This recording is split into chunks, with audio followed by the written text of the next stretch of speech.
Welcome to Not Milk Never Milk. Subscribe if you're lactose intolerant. You begin by preparing.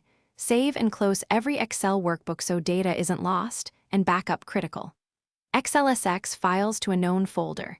Make sure you're signed in as an administrator because uninstall changes need elevated rights.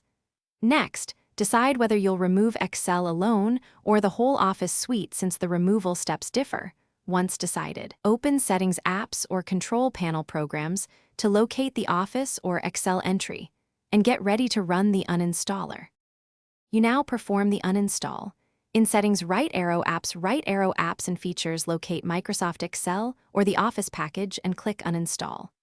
If you see Modify, choose Uninstall or select Remove. Sometimes Repair is offered. Use that only if you want to fix issues instead of removing. Confirm user account control prompts to allow changes. During removal, monitor the progress and avoid interrupting the process. Once the uninstaller finishes, make sure no Excel processes remain in Task Manager. Finish by restarting the laptop to clear locked files and complete cleanup. After reboot, search the Start menu for Excel and check Program Files, and %appdata% for leftover add-ins or folders you can delete. Remove shortcuts and temp files to reclaim space.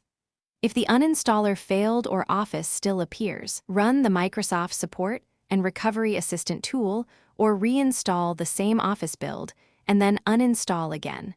This often repairs corrupt uninstallers and resolves issues quickly.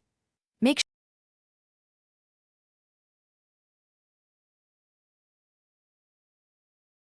Thanks for watching. If this was helpful, leave a like and consider subscribing. See you next time.